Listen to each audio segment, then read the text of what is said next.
Baik, di saat ini saya akan mengajar materi yang akan saya ajarkan itu materi karbohidrat. Nah, ada 3 sub pokok materi yang akan saya ajarkan. Yang pertama ada penggolongan karbohidrat, yang kedua adalah struktur karbohidrat, yang ketiga ada beberapa monosakarida penting. Nah, sebelum kita masuk dalam penggolongan karbohidrat, kita harus tahu dulu apa itu karbohidrat sih. Nah, karbohidrat ini dia merupakan suatu zat penghasil sebagai energi. Nah, contohnya seperti apa? Contohnya seperti jagung, susu, daging. Nah, itu merupakan contoh dari karbohidrat. Sekarang kita masuk dalam penggolongan karbohidrat. Nah, penggolongan karbohidrat ini dia dibedakan menjadi 2 bagian. Yang pertama, ada karbohidrat ditinjau dari strukturnya, dan yang kedua adalah karbohidrat ditinjau dari hasil hidrolisisnya. Nah, karbohidrat ini dia merupakan senyawa karbon yang mengandung gugus fungsi keton atau aldehida dan gugus hidroksi.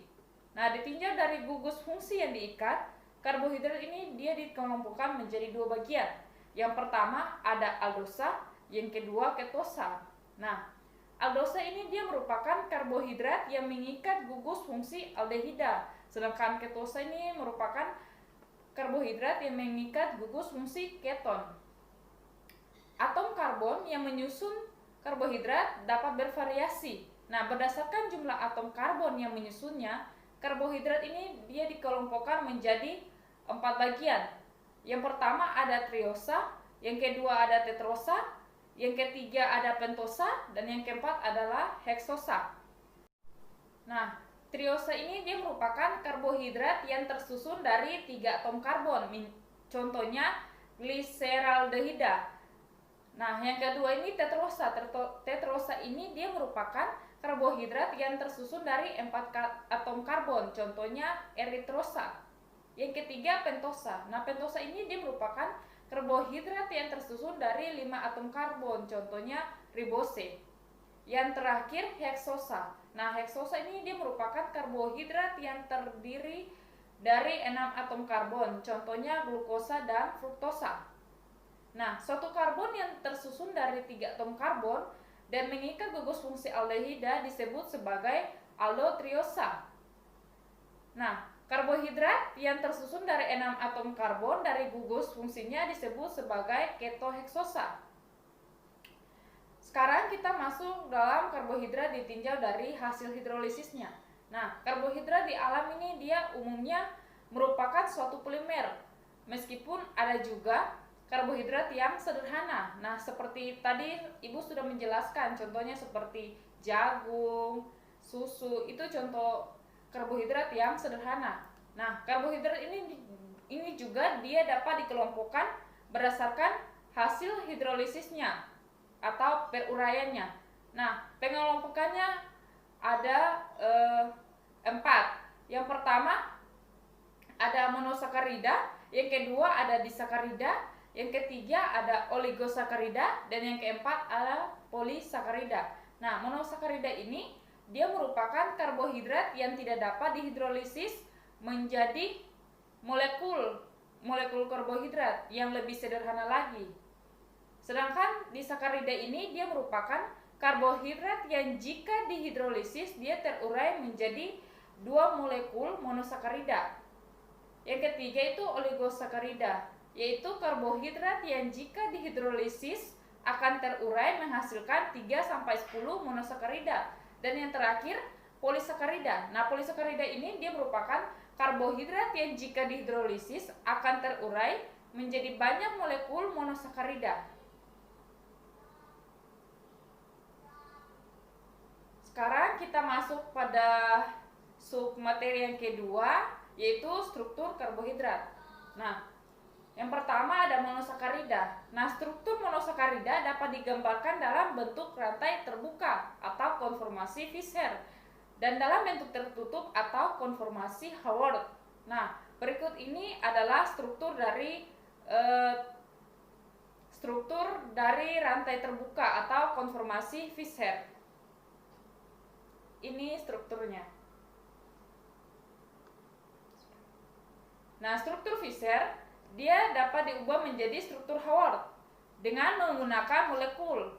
akan ditunjukkan bahwa kedudukan gugus min OH pada atom C-5 akan lebih dekat dengan gugus aldehida. Nah, hal ini dapat menyebabkan terjadinya pergeseran atau perpindahan atom dari gugus min OH pada min C5 gugus keton.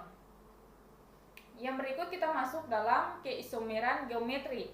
Nah, glukosa ini dia mempunyai isomer geometri atau ruang.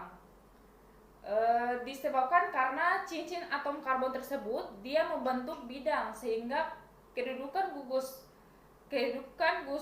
min OH dan atom H berada dalam ruang yang berbeda. Nah, pada glukosa keisomeran ruang dinyatakan dengan posisi D dan L. Nah, posisi D dan L ini dia menyatakan kedudukan atom karbon nomor 6. Nah, jika atom karbon nomor 6 berada di bidang dinamakan bentuk D. Nah, sedangkan jika di bawah bidang dinamakan bentuk L.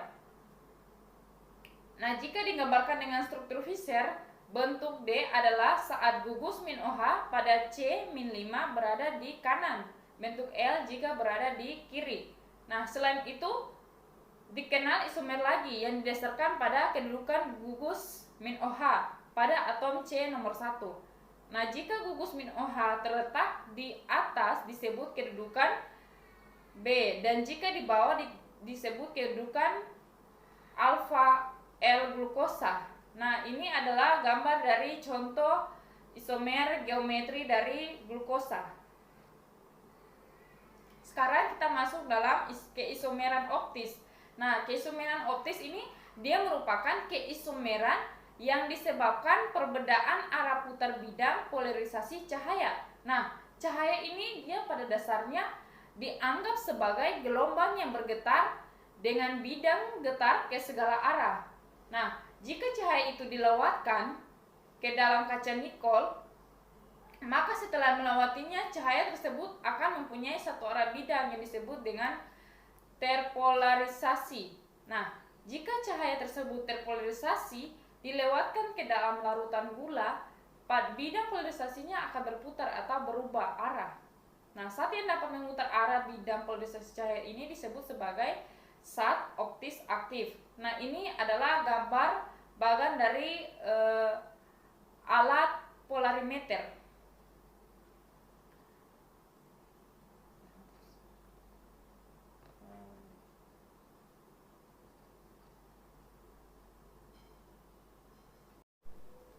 Nah, senyawa yang mempunyai atom karbon asimetris umumnya disebut sebagai senyawa kiral.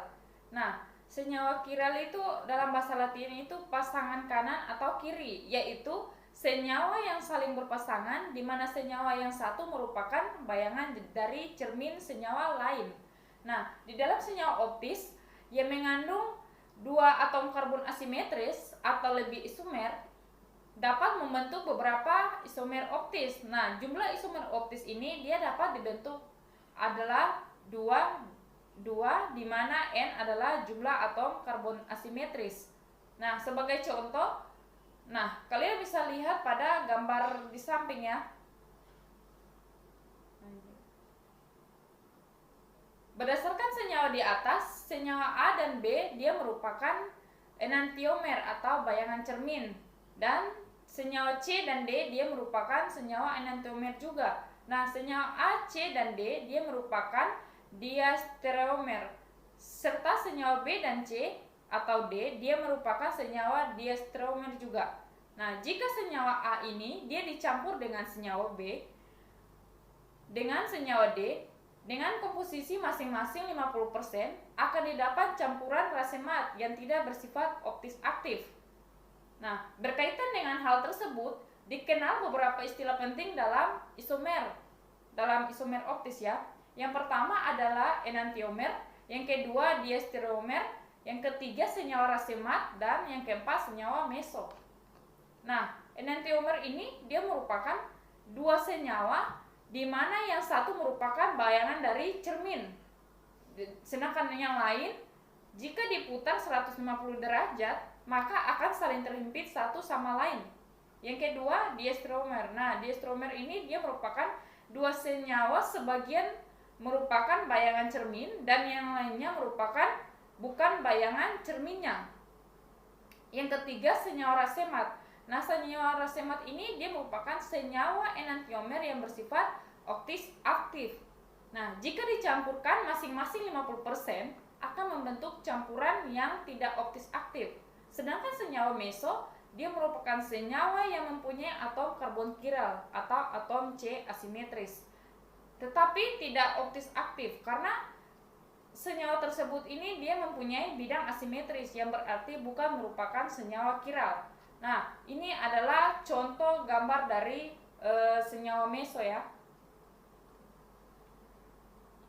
Berikut kita masuk dalam isomer oktis karbohidrat. Nah, senyawa heksosa, misalnya glukosa dan fruktosa, dia jika digambarkan dengan struktur Fischer akan menghasilkan adanya 4 atom karbon asimetris. Nah, dengan demikian keduanya akan mempunyai 16 isomer oktis. Nah, ke-16 isomer oktis ini dia mempunyai besar sudut pandang bidang polarisasi cahaya yang berbeda. Yang ketiga, kita masuk dalam materi yang terakhir, yaitu beberapa monosakarida penting. Nah, yang pertama ada glukosa. Nah, glukosa ini dia dapat diperoleh dengan hidrolisis sukrosa atau gula tebu. Dan dia mempunyai 4 sifat. Yang pertama, dia bisa memutar bidang polarisasi cahaya ke kanan. Yang kedua, dapat mereduksi larutan Fehling dan membentuk endapan merah bata. Yang ketiga, dapat difermentasi menghasilkan etanol atau alkohol. Yang keempat, dia dapat mengalami mutarotasi. Yang berikut kita masuk dalam fruktosa. Nah, fruktosa ini dia disebut sebagai gula buah, diperoleh dari hidrolisis sukrosa. Nah, dia mempunyai 3 sifat. Yang pertama, dia juga dapat memutar bidang polarisasi cahaya ke kiri. Yang kedua, dia dapat mereduksi larutan Fehling dan membentuk endapan merah bata. Dan yang ketiga, dia juga dapat difermentasi. Yang berikut kita masuk dalam galaktosa. Nah, galaktosa ini dia dapat diperoleh dari hidrolisis gula susu atau laktosa. Dia mempunyai 2 sifat. Yang pertama, dapat mereduksi larutan Fehling dan membentuk endapan merah bata. Dan yang kedua ini, dia tidak dapat membentuk fermentasi. Nah, ini adalah gambar monosakarida penting ya. Ini adalah gambar-gambarnya, ada glukosa, ada galaktosa dan fruktosa. Baik, sekian materi yang saya jelaskan mengenai karbohidrat.